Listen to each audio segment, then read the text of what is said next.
Welcome to The Path to Wholeness, a podcast about spiritual direction and the slow, beautiful work of becoming who you are meant to be.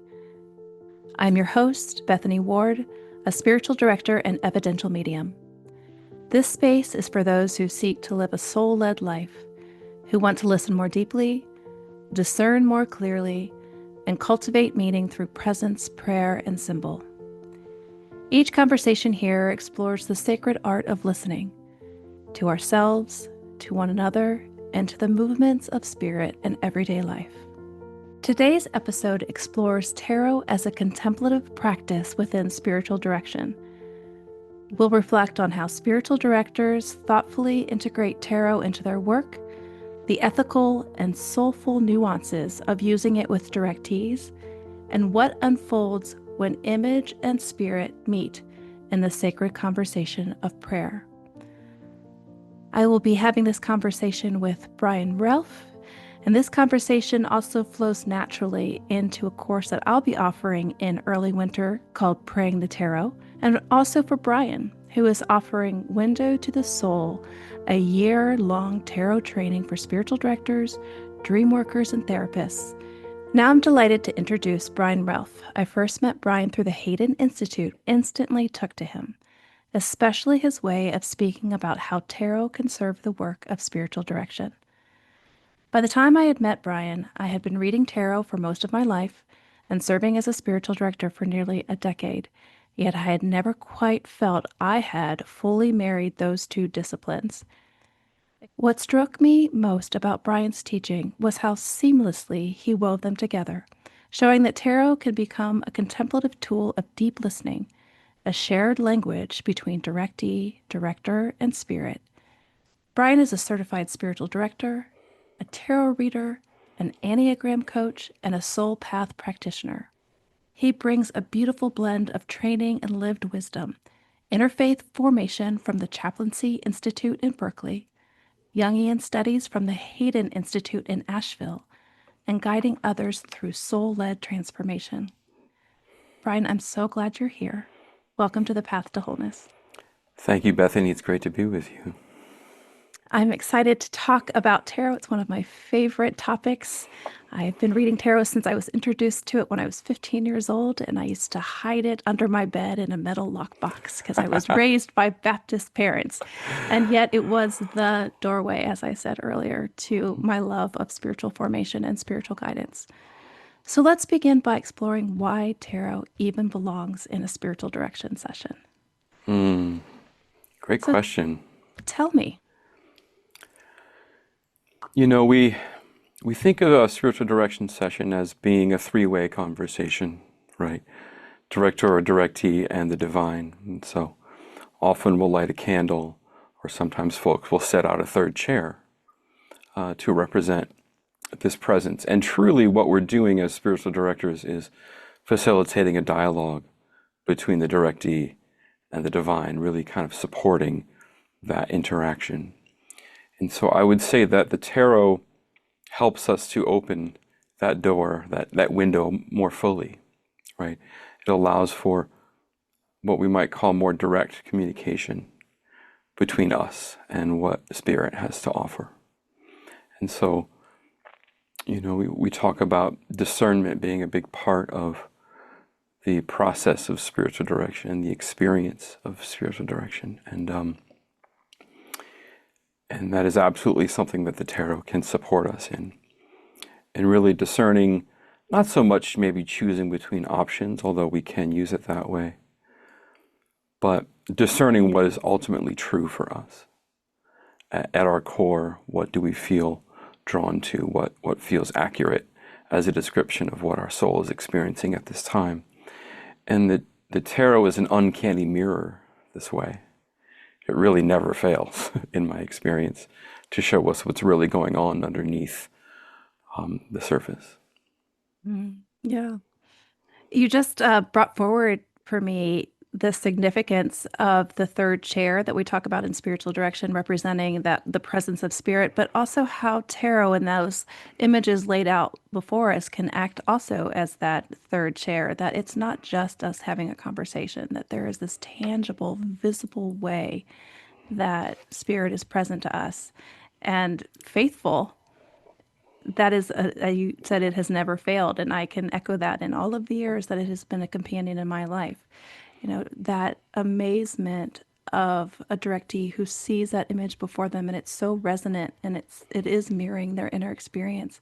It is faithful to them, and it is deepening their trust in that space as well. And so you have that sense of like, yeah, spirit is really here with us right now.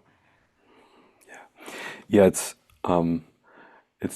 always tickles me a bit when I'm working with the cards with a directee or a client for the first time, and they get a few archetypes that just could not more accurately describe what they're experiencing, and they're like, is this normal? Like, does this always happen? And I say, yes, this is what we expect. And there's some mystery to that. Can we explain why that is? I don't think that I can, but I've come to trust it. Yeah. Yeah. And I don't want to explain it. I'm so in love with the mystery, and it is the delight and the surprise and falling into the mystery that is so moving, particularly in session when someone does say, how? And I always love to hold up the whole deck and say, there's one image in front of you, but look how many didn't show up. Like, consider that this is really the conversation that we're being invited into. Right. Yeah. Yeah. So, how does using tarot in a spiritual direction session differ from using scripture, for example, where other spiritual directors might use scripture? Or does it differ at all? Yeah, I guess it depends on how you use that scripture. I imagine scripture could be used in a prescriptive way. But if we were simply to open the book, maybe in this case the Bible, we were to open that to a page, seemingly at random, and find a phrase along the lines of bibliomancy, that would be similar to how we use the tarot, right? But we're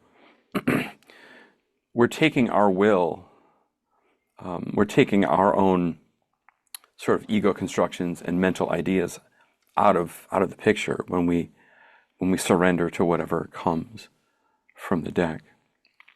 And so that is where the mystery takes place, right?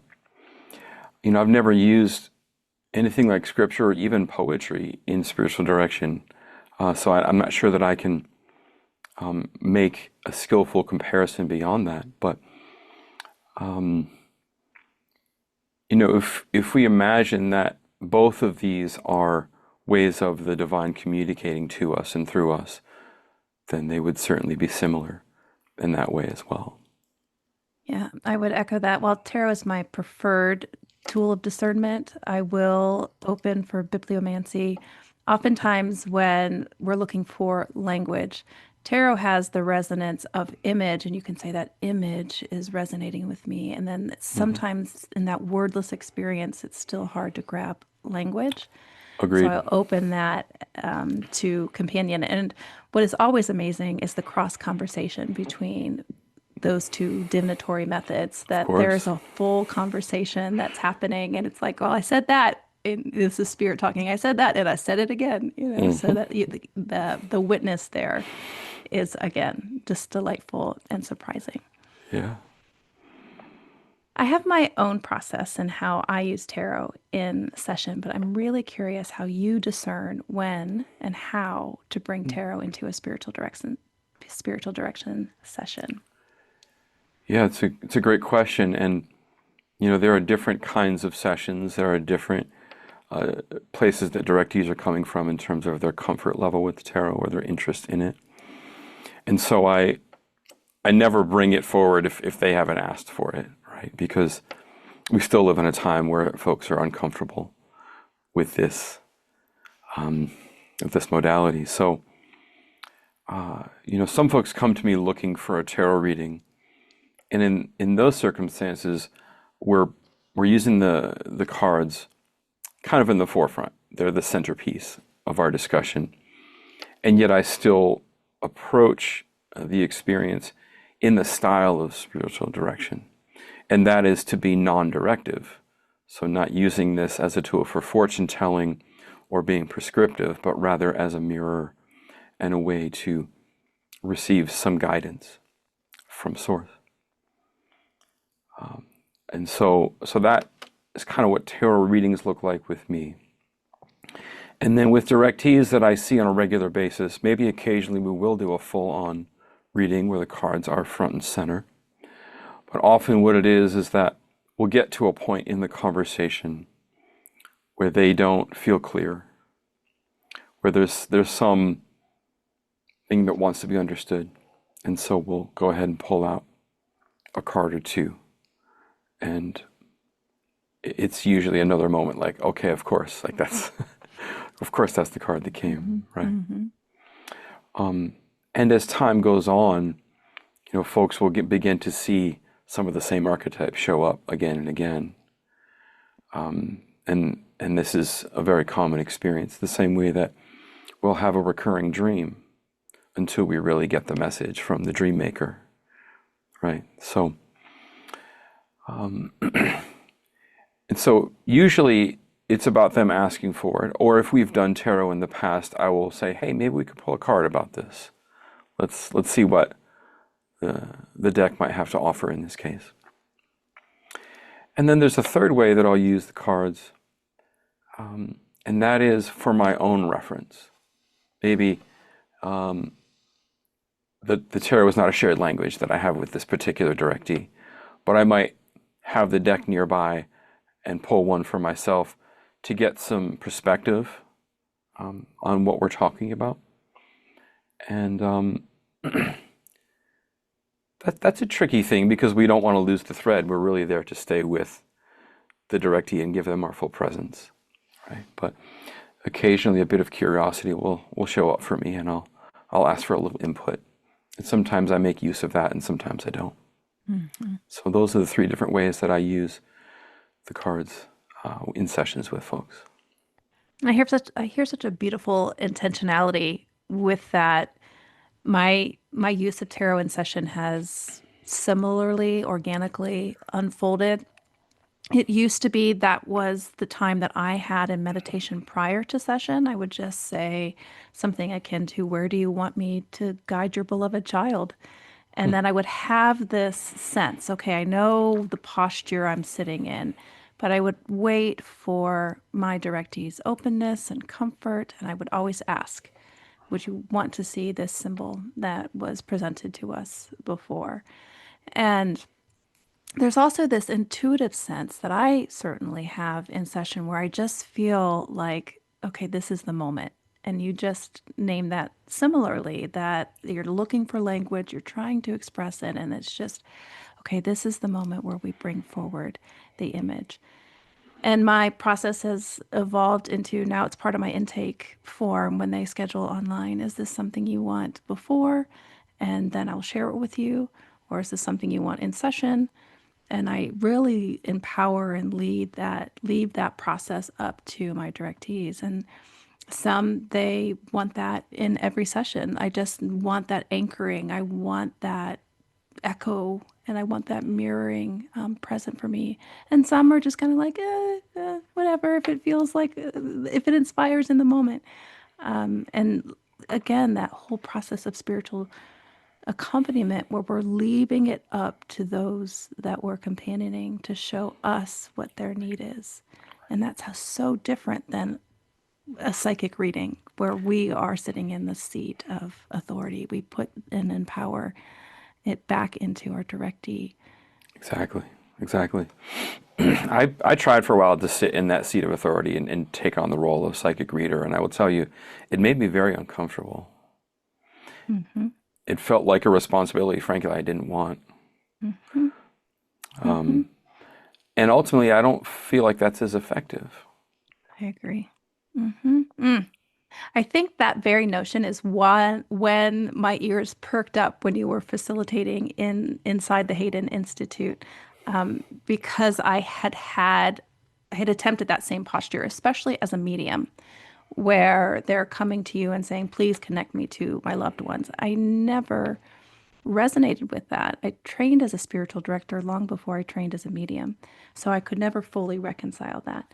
And the same was true for tarot because I wanted to give them the experience of faith. I wanted to give them that mystical connection that I had every time I was connected, and I could never figure out how to do that. And then the moment I was invited to shift out of like where I'm sitting, I'm not sitting in this authoritative seat, I'm sitting in this accompaniment seat. Then I found that, oh, I want to give this over to them. And in fact, when we do pull images in session, I ask them to look at the image before I even do. What is stirring? And they'll see things I never even caught. Oh, that boat there in the background, I feel like I'm moving. And I'm like, oh, of course, I'm in the keywords and you're in the experience and the immersive, wordless unfolding. Mm-hmm. And that's so delicious to me to give them that experience. Yeah, that is, I think, an excellent way to go about it, to let them begin by reflecting what they see in the image, what emotions arise for them. Perhaps, if we look at the image on the card as a dream image, where would they put themselves in that scene? Mm-hmm. And there's sometimes I get excited when a card comes and I want to say all the things, and I have to just sit on my hands for a little bit and let them get into the feeling of it. Mm-hmm. And eventually we'll Sorry. come around to those keywords eventually, Yeah, right? But yeah. yeah, this approach requires a lot more restraint and patience, Mm-hmm. but it's a safer way to go because we're not going to lead someone where they're not ready to be. Mm-hmm. It's if we let them take the lead, then they're going to end up where they need to be and where they're going to, be just challenged enough without having a complete ego breakdown or Mm-hmm. something that is destabilizing. So Mm-hmm. it's a gentle approach. It truly is. And then they get to have that wonder and delight that we ourselves experience when we have our own tarot practice, and now they get to experience it. Now it's theirs.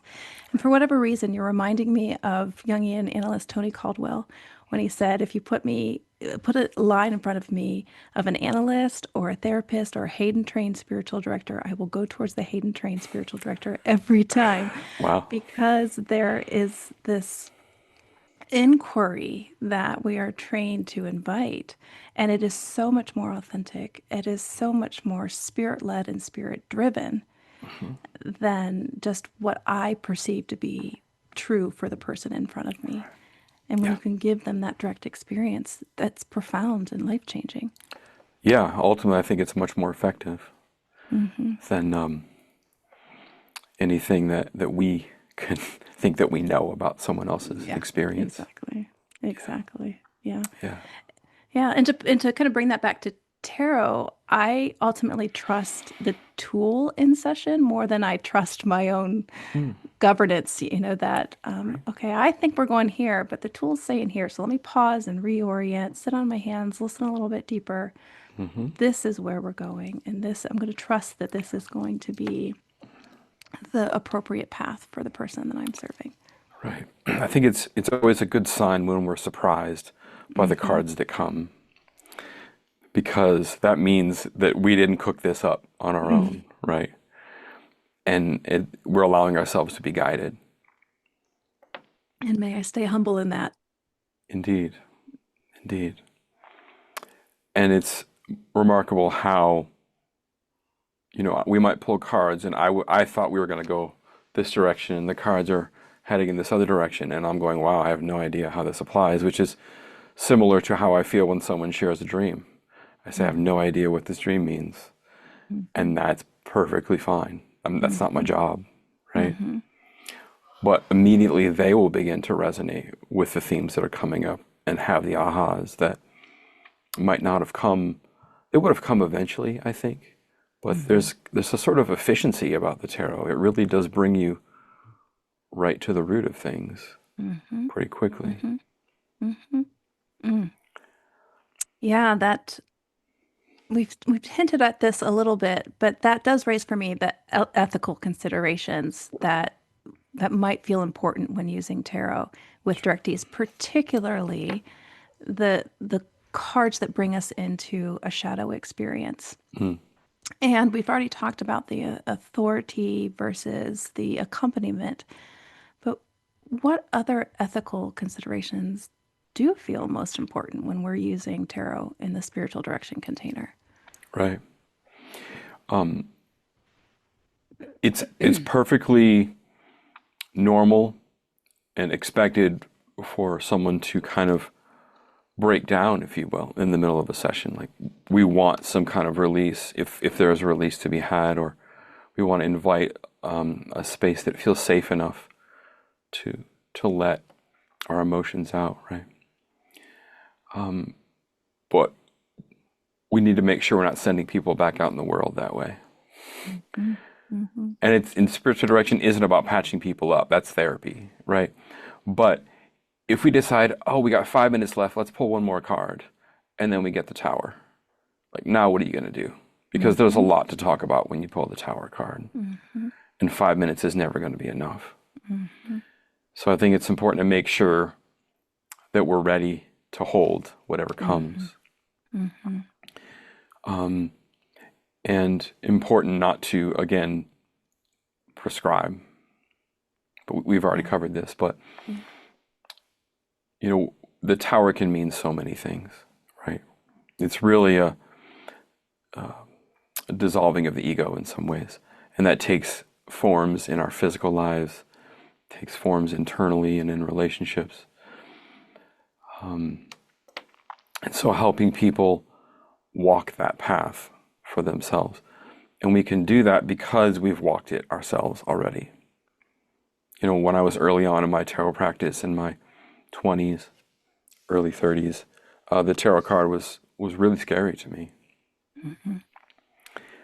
Really unnerving. I've walked through enough tower experiences in my life to know that there is a rootedness underneath all of that that I can go to. And so being in the non-anxious presence, as Corey Keyes, the new director of the Haden Institute, would say, being the non-anxious presence in the room that kind of grounds the experience when they get thrown into something that's uncomfortable. And to center their own meaning making. And I'm not sure if you have a similar experience, but I've also found myself in that space as questioner, but also educator, where you hear the anxiety come up around the tower card, for example, and then to say, okay, this is what it means in the perspective of the tarot story. That's education. But let's bring it back to you. It sounds like bigger questions are coming up for you about the nature of good and evil, or why bad things happen to good people, and to let them see that there's a belief system that's living below that image, that's all their own. And I really resonate with, like, yeah, don't pull a tarot 5 minutes before it's time, because that a question leads to a question, leads to a question, and it leads to a question. And our job is to really deepen their experience of that image in that container. Right. And there's so much meaning, so much value, so much juiciness in those moments if we can have the time and the patience and the curiosity to ask those questions and to kind of go deeper into that rabbit hole. Mm-hmm. Mm-hmm. Yeah. So I've done entire tarot readings and sessions that were intended to be a reading, and we pulled one card because there was so much to talk about, so much that came up, and we continue to follow those threads. Mm-hmm. Mm-hmm. Mm-hmm. And I love when they always ask, "Can I take a picture? Can I take a picture of the card?" And then they leave that container and they sit with it and they're prayerful with it and they contemplate it and they come back and they see other elements or they've journaled about it.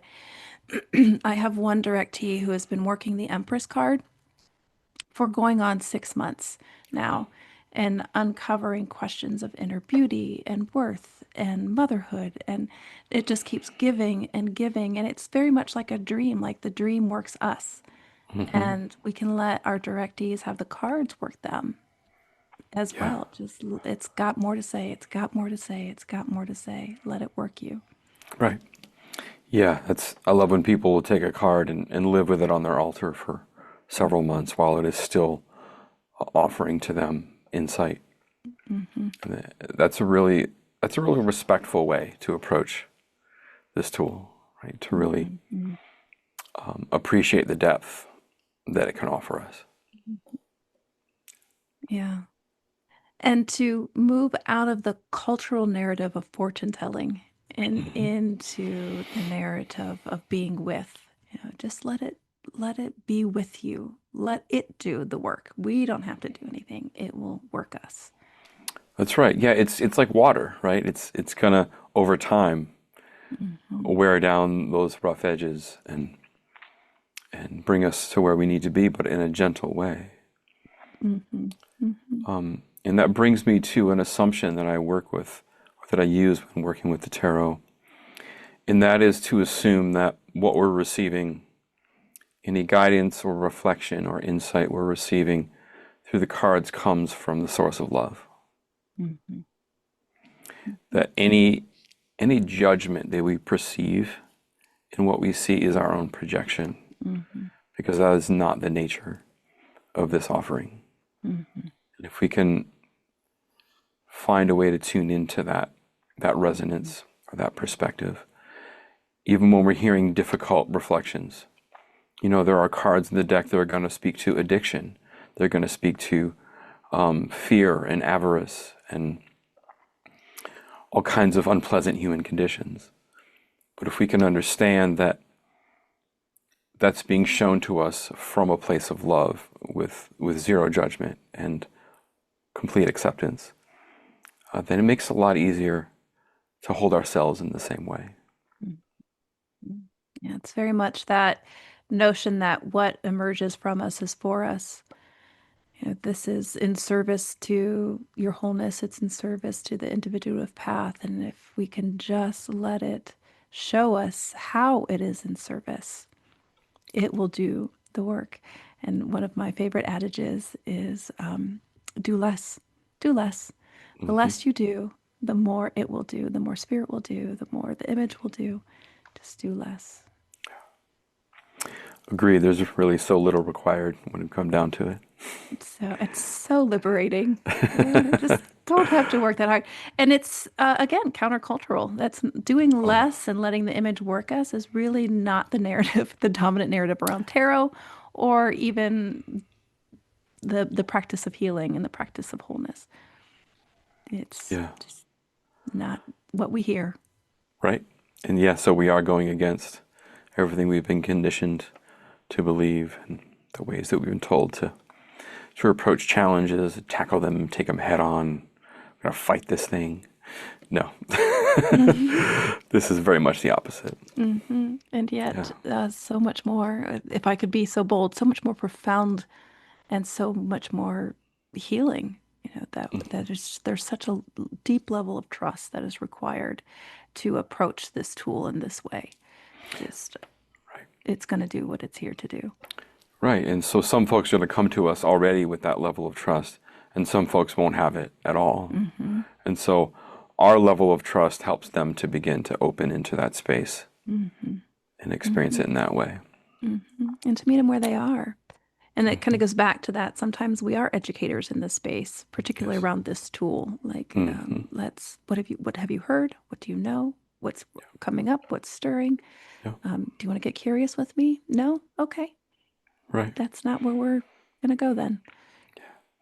Yeah, I'm often bringing, I teach the tarot at the Haden Institute, and I teach my own classes, like you mentioned.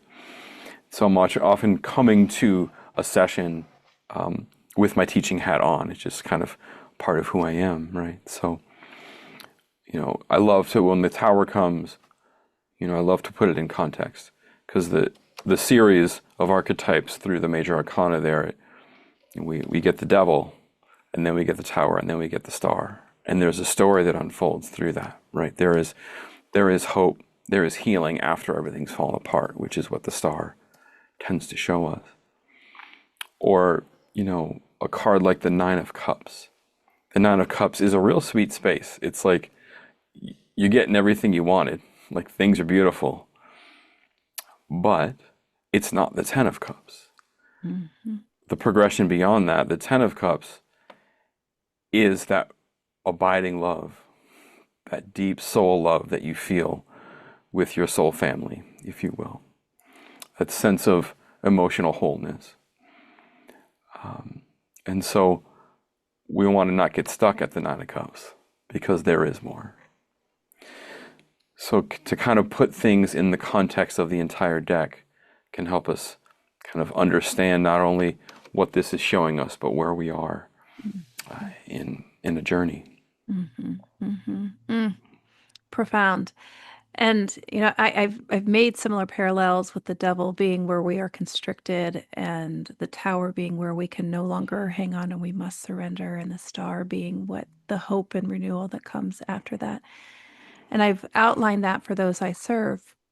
What has always resonated with me from that is how the universal human condition comforts them. Oh, I am not crying into the heavens, asking why in the wilderness, and I'm the only one this has ever happened to, and I will be the only one that will ever wander.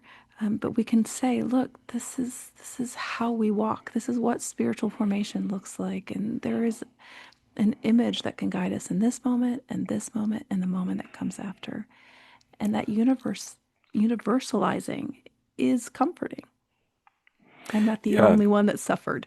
exactly. Like there are literally billions of humans who have experienced a very similar thing. Mm-hmm. These are the big spiritual lessons of a human life, Mm-hmm. Mm-hmm. and to bring it to the level of the archetype that goes much deeper than our own individual story does help us feel not so alone Mm-hmm. in the process. Mm-hmm. And as a practitioner, especially devoting most of my life to the practice, to also see how those individual stories play out in the archetype. So I've seen the tower be one, but I've also seen it be something else, but I've also seen it be something else. And just to truly see the archetypes alive and in conversation with us is profound as a practitioner. Yes, agreed. Which is why I say you can't learn the tarot from a book. Like Mm-mm.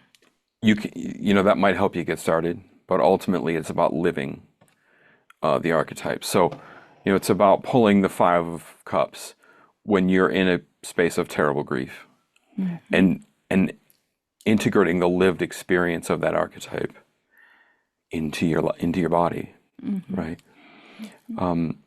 And so I love teaching classes that have a nice 6, 8, 10 people in them, right? Because everyone can share what they're experiencing with a particular archetype, and we get sort of case studies or lived experience from those around us, including our own, that really brings it to life, right? Mm-hmm.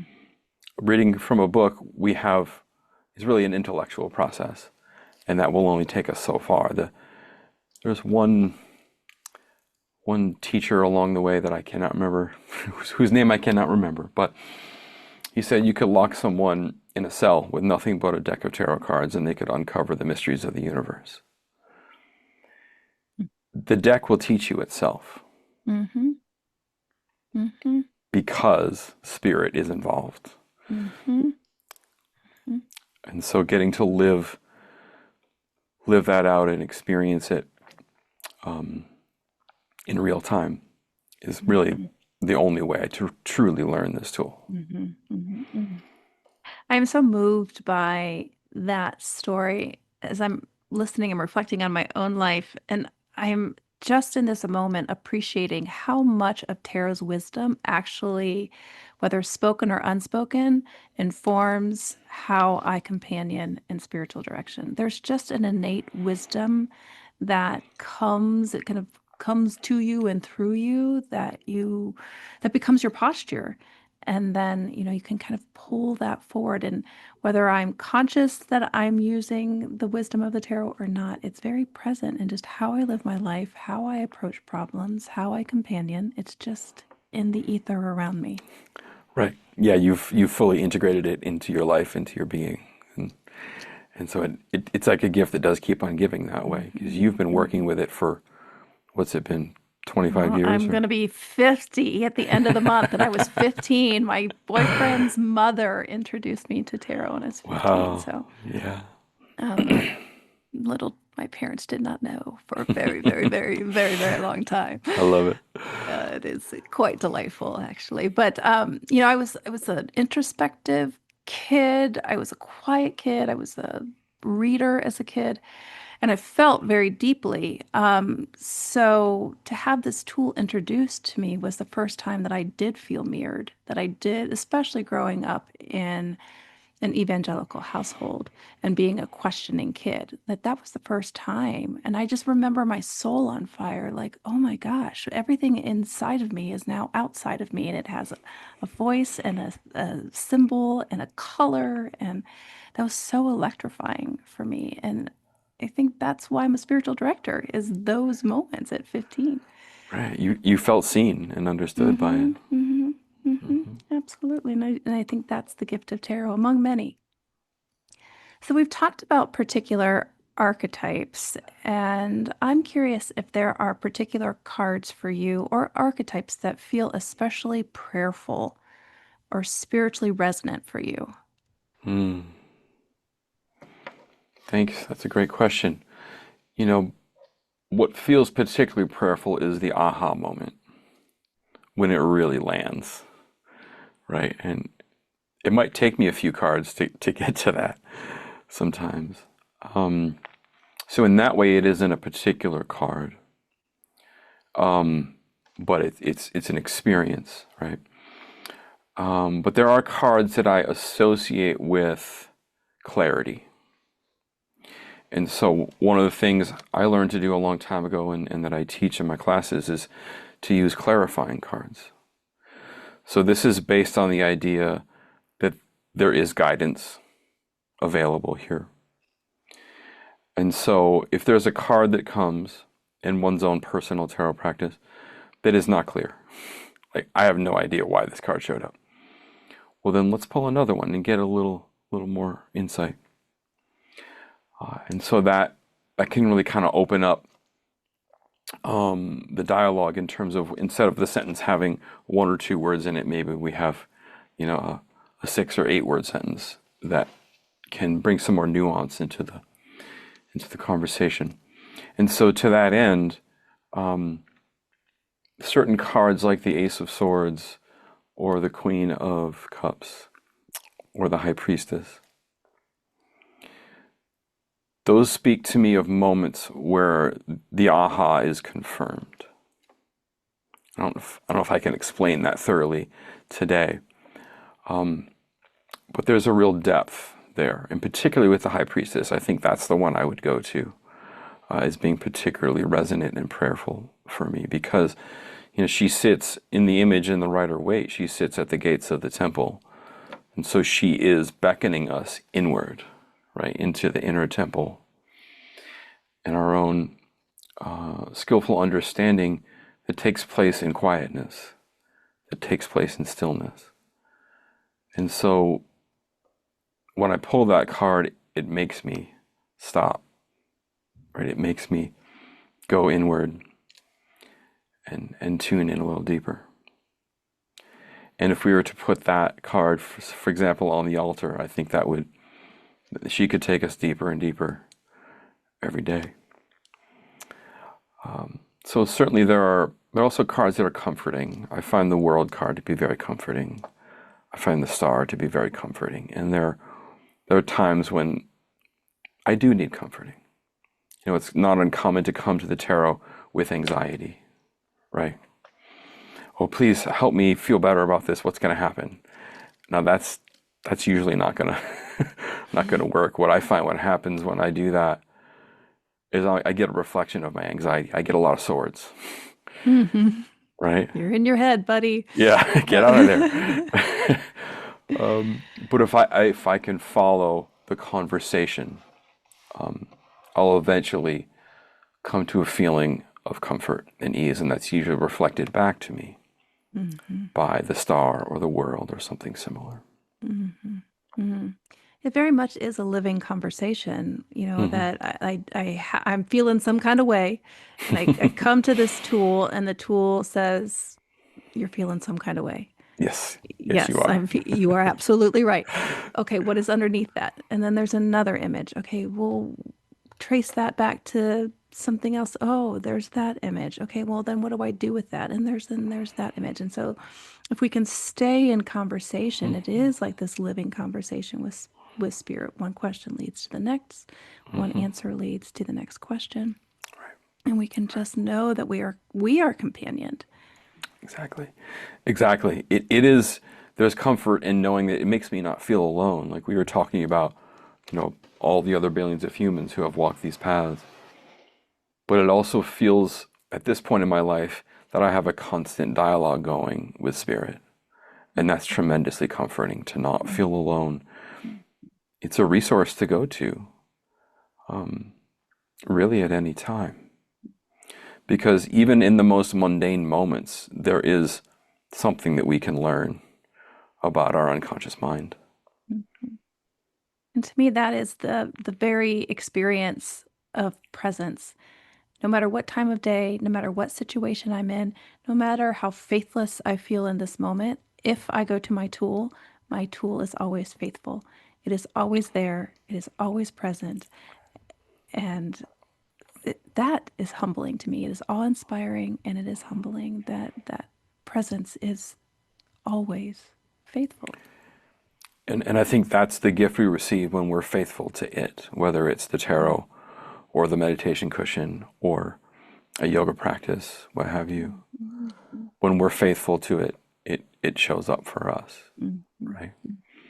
So it's part of the reason that I teach people the tarot in terms of being practitioners as a year-long program is to encourage that faithfulness, to really be living with it for an extended period of time where it becomes integrated as part of our life.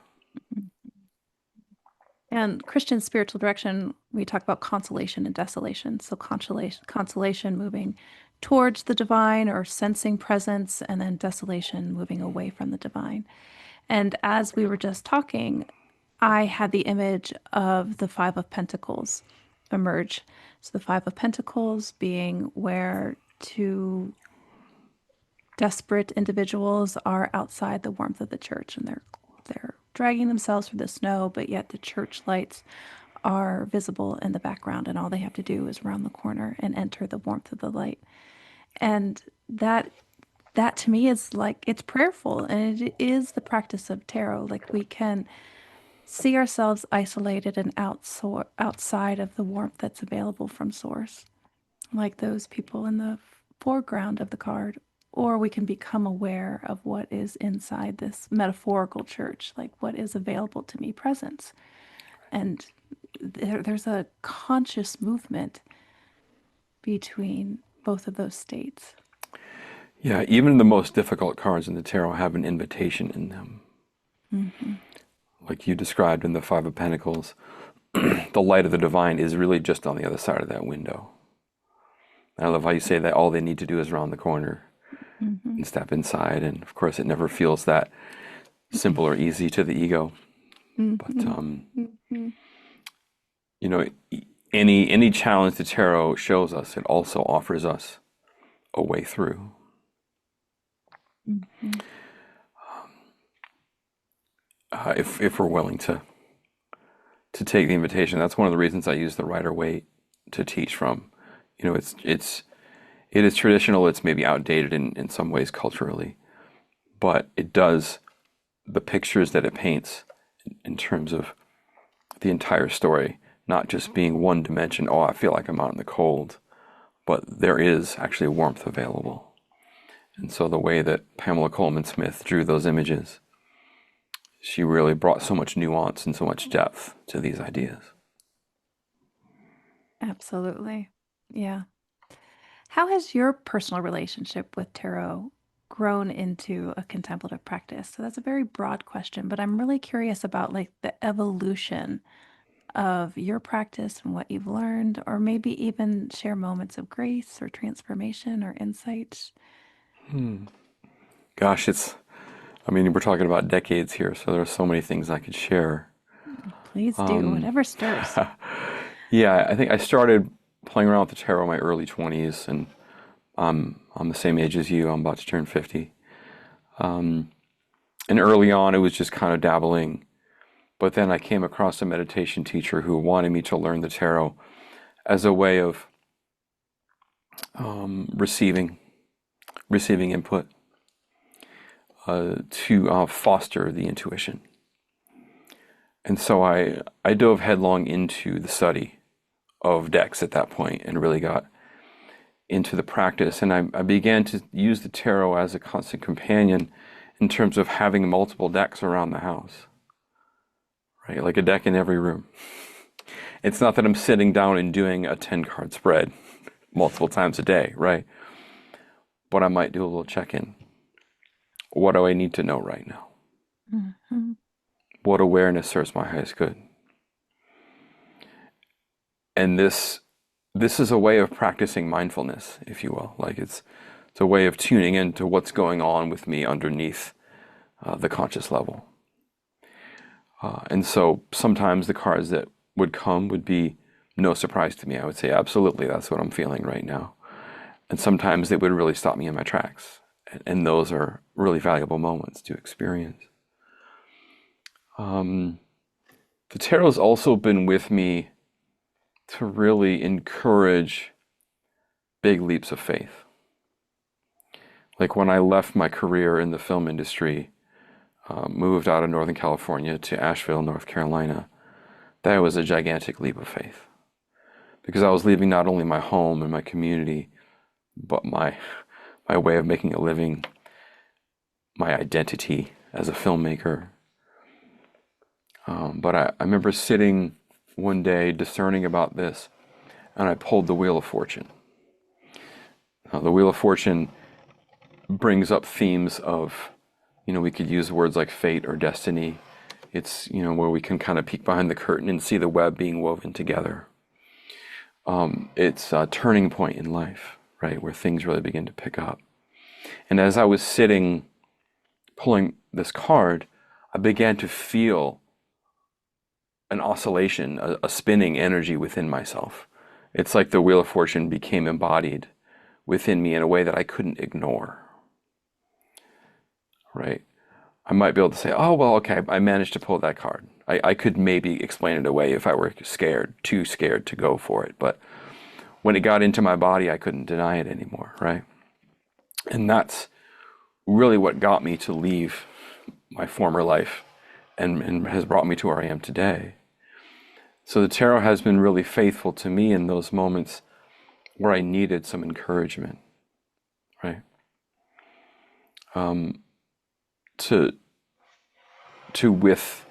With courage and a sense of, what am I trying to say here? A sense of faith that I can go out into this unknown where I have no idea what's going to happen and where I'm going to land. But because I trust the guidance that I'm receiving, I'm willing to do that. And that's a muscle that we build over time, right? That's after probably a decade of practice that I was able to start to take leaps like that. Mm-hmm. And it's continued to challenge me to grow my career, to explore new spiritual practices, to show up authentically in my relationships. It's always going to call me on my shit. I can count on that. And so lovingly and so bluntly, all at the same time. Oh yeah. Yep. Exactly. And that's what I mean about remembering that this is coming from a perspective of unconditional love. Mm-hmm. And if we can keep that in mind or in heart, then those blunt reflections can land in a way that we can actually integrate. Yeah. And that's how we bypass the fear of it too, is that we come into conversation with how loved we really are. There isn't anything to fear in the human experience because we have this reinforcement over and over and over again of how loved we are. And if there was anything formative for me, especially with my Enneagram type being a 4, so inherent defectiveness, inherent melancholy, and then to have a tool come forward and say, you are so loved. And I am so invested in you. And I know what's going on inside you. And I know what's going on externally because I am so into you that I know. That is transformative for an innate melancholy or an innate defectiveness, just to be like, wait, you love me that much to be as consistent as you are? And we can overlay our own belief on what the source is or who's saying that or what. It doesn't really matter. But the tool is echoing something that's consistent. Agreed. Yeah, for me, identifying as an Enneagram 9, the message has often been that I matter, that I have something to contribute. And so the encouragement to get out there and show up in the world and be seen has been a consistent theme for me.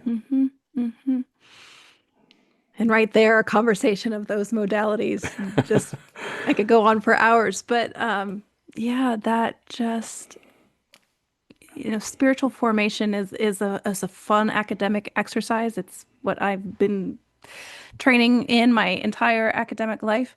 But to recognize that you are being formed through this practice is so awe-inspiring and so full of wonder and so humble that I can be shaped, and I can be shaped for the better by having this particular practice.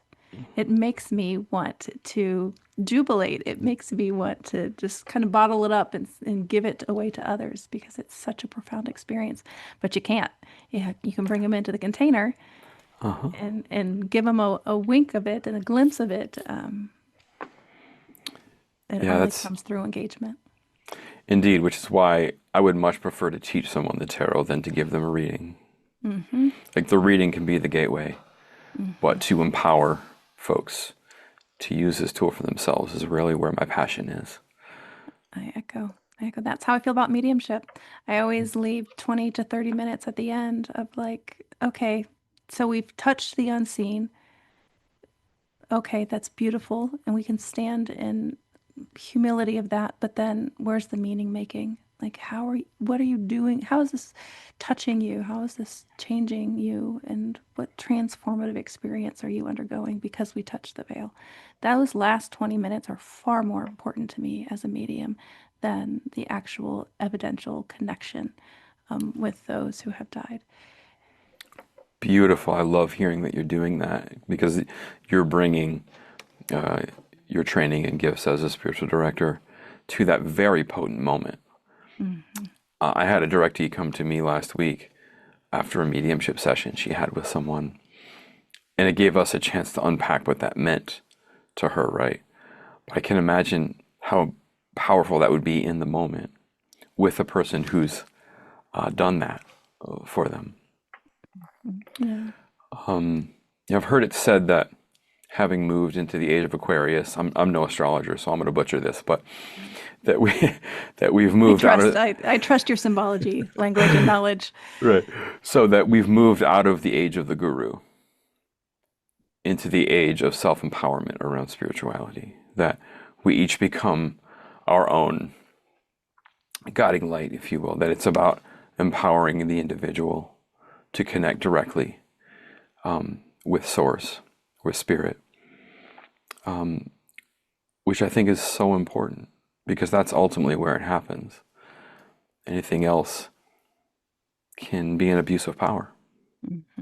And why the world needs even more spiritual directors, and to increase our cultural literacy around spiritual direction.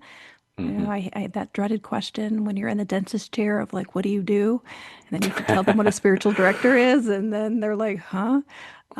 But imagine if spiritual direction was as accessible and as known in the culture, we would be serving that unconscious Aquarian sense that we're all tapping into, that we don't want to be guided around by the nose anymore. We want Right. to discover the divine for ourselves. Right. So I love that you're doing this podcast to help people become acquainted with what spiritual direction means.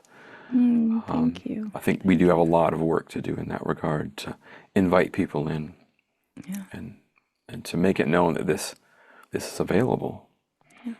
Until I stumbled across it, I had never heard of the term, let alone the practice. So. Yeah. Similarly, I had a ministry colleague I was burning out in congregational ministry, and she said, I think you'd be a really good spiritual director. And I was like, that'd be lovely if I knew what that was. And so I had to set about discovering, and I don't know. I think she was right. Whether or not I'm a good spiritual director, I am a passionate spiritual director, and I am evangelical in that sense and getting the word out. So hopefully we've talked a pretty good game about how profound tarot is, but I'm curious what you would say to anyone who was hesitant about using tarot in spiritual direction. How could we reframe fear and skepticism? Absolutely. I think that's very common. I think the first thing is to name it. When I lecture on the tarot, that's the first thing we talk about. Who's feeling uncomfortable about this? There are always a handful of folks at least, because culturally we've been raised to believe that this is dangerous, this is taboo, and we're to stay away from it. And so I love to talk about why that is. Why have we been told that this is dangerous? And part of that, I think, touches on what we were just talking about, which is that for a long time, folks who attended church couldn't read, right? The church and the priests were the intermediary between us and the divine. Bibles were not available to folks. So just speaking within the Christian faith, because this is where we see this friction so often. And so the tarot being an opportunity to communicate more directly is a way of empowering the individual. And folks in the position of power might not want that to happen, right? Folks tend to want to retain power when they get it. So that's maybe one reason why we've been told this. Another reason is that the synchronicities are uncanny. And that can be a little scary at first. When you describe a situation and the cards that come directly and clearly reflect what you're saying. And so I think people would go so far as to use the phrase in the devil's work, that the devil's at work in this, which is really unfortunate. Because really it's spirit that's at work, but it's a dimension of spirit that people aren't maybe familiar with, right? But it's the same thing that happens when you're thinking of a loved one or a dear friend and they call you on the phone, right? When you have a dream that helps you find comfort in a challenging moment in life.